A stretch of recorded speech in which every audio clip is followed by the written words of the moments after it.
y'all? It's your boy, Dope Toys NY, back again. Another diorama video for you guys. This one is for my boy. A lot of you guys know this gentleman, Plastic Addict, George. What up? George came to me. This is actually his second diorama commissioned by me. He was my first customer, my first paying customer.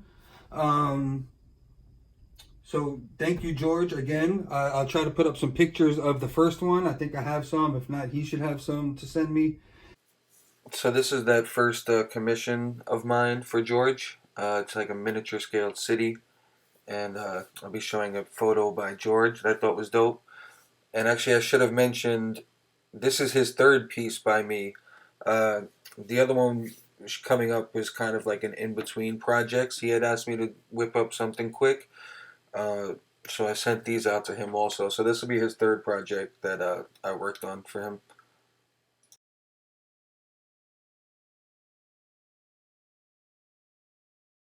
So George came to me. He wanted the Kombat tomb from Mortal Kombat.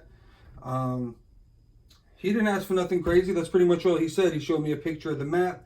I said, yeah, I can probably get that done. We shot some ideas back and forth. We were talking about dimensions and size, and obviously he wanted to scale this for the, I mean, I don't know if it's obvious, but he wanted to scale this for the Storm figures.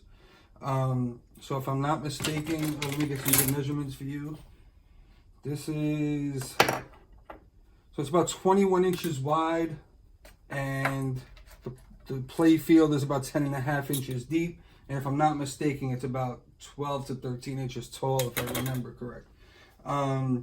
So we got that out of the way. I started thinking of some ideas in my head. I was actually working on my last project at the time, but you know, I just got the ideas cooking, and here's what we came up with. We're gonna get right into this.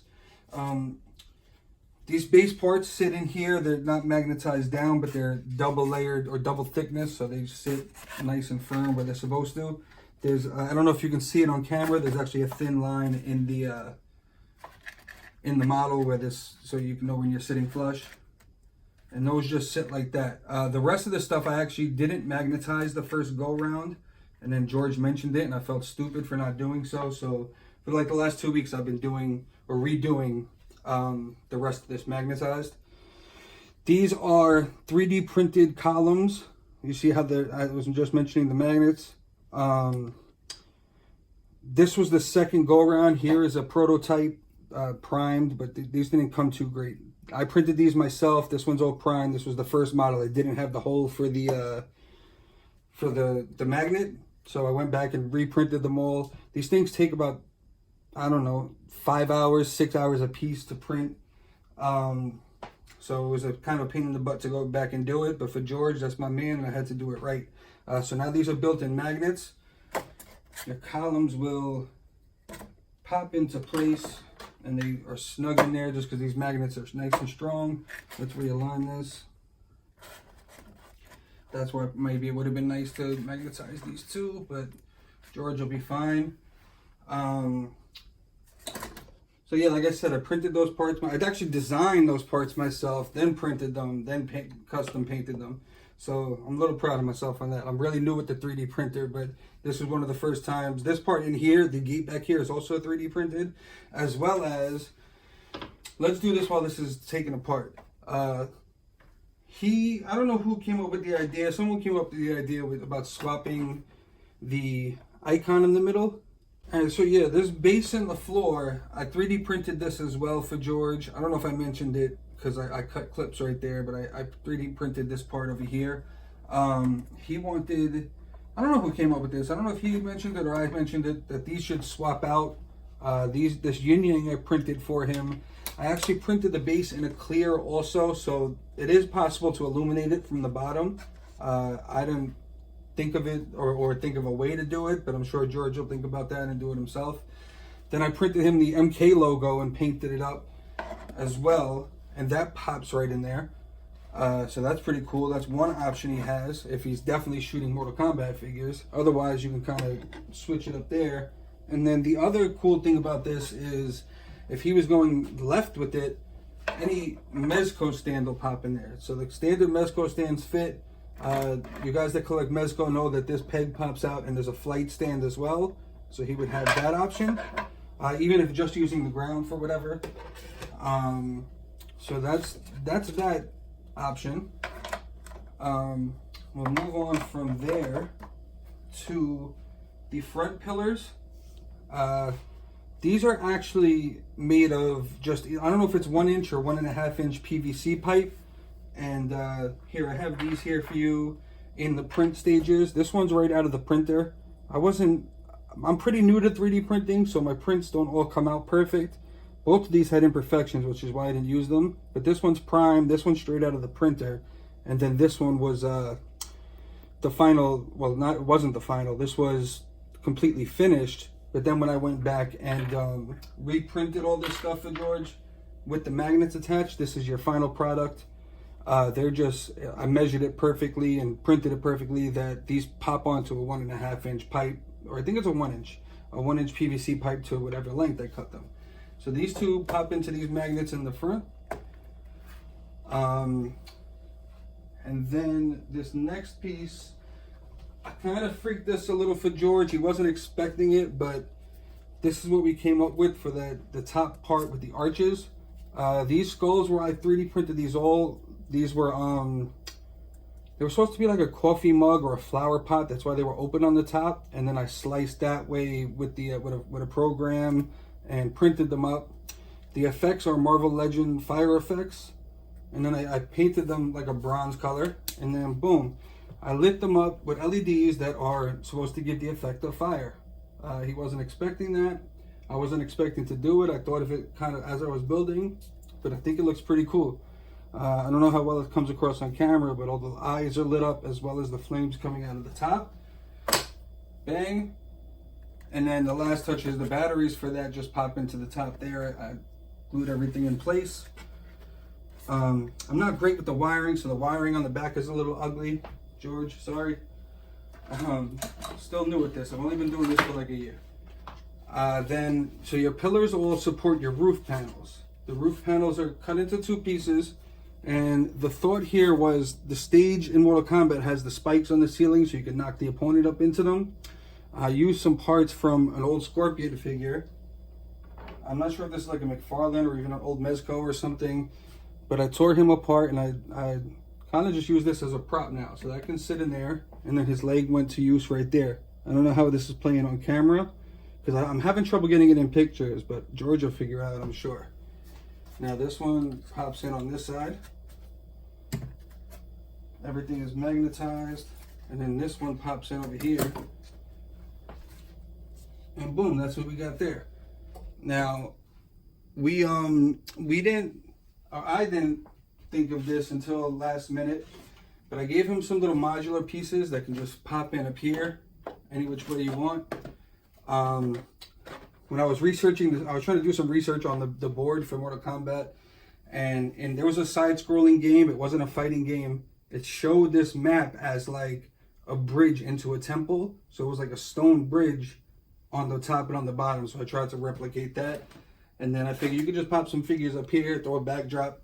And this is a nice little setup for some photography there. Then the last touch was this. I met a guy at a local convention. Posable Productions is his Instagram. If you want to go check him out, he's an ACBA guy. His job, he has access to a large format printer. So instead of just throwing like a solid poster board back there or whatever with a solid color, I had to hook my man George up. These I actually got printed double-sided. Not double-sided, I got 2 separate prints, glossy and matte. I don't know what's better for toy photography. But this will pop back here, like so. And then he's got a backdrop with his piece.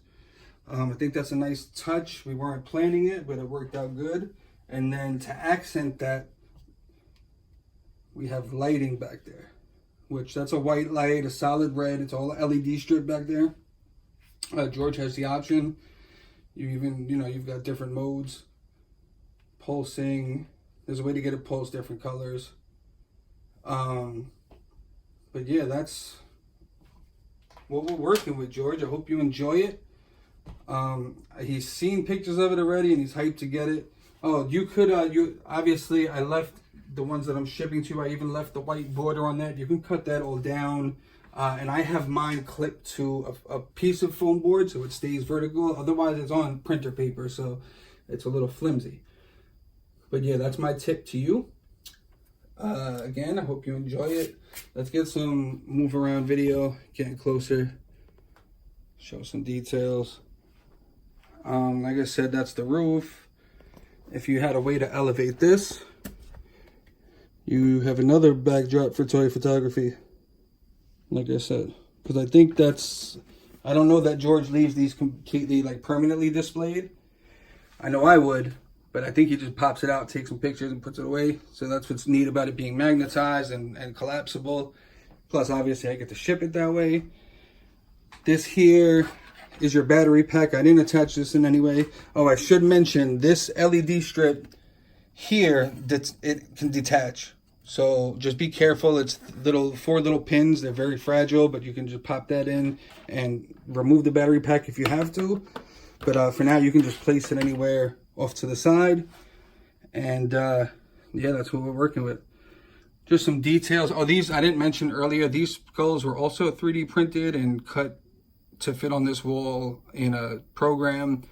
That one's a little bashed. I did that all with a Dremel. This one over here was supposed to have the effect of a gunshot in the head. Same thing with a Dremel. They're all painted and weathered. But yeah, George, like I said, I hope you guys, I hope you enjoy it for sure, because you know this is yours now. And anybody that's watching, I hope you guys enjoyed. If you guys enjoy the content, like, comment, subscribe, do all that good stuff. If you know somebody that might enjoy it, link them over. And I'm just going to end this kind of showing some pictures and video. This is all kind of the final project, and then I figured I'd get into some shots while I was building. I figured people might find that stuff a little interesting.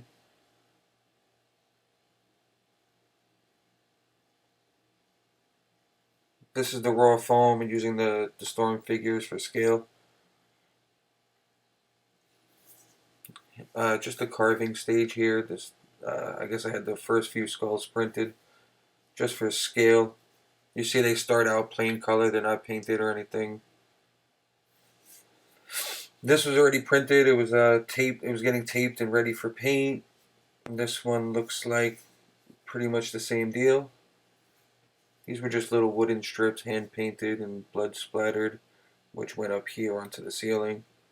That was that figure that I said coming up also.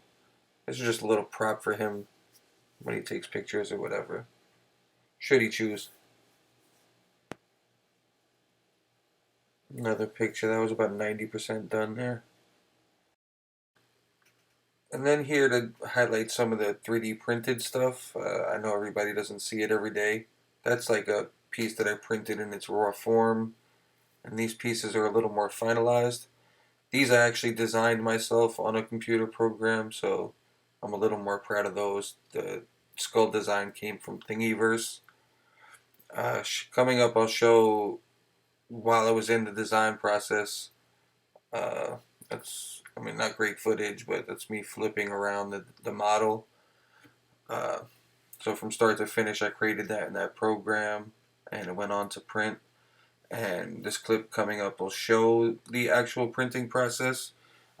Unfortunately, this is surrounded in what's called support, so you don't really get to see what's actually more. I mean, you can see the cylindrical shape, but you can't tell that's the one of the pillars. And then this was fresh out of the printer. This was that gate in the back. It came nice, clean print. And here's the not so glorious stuff. It's just a tedious process in real time, and you can hear how annoying this stuff is.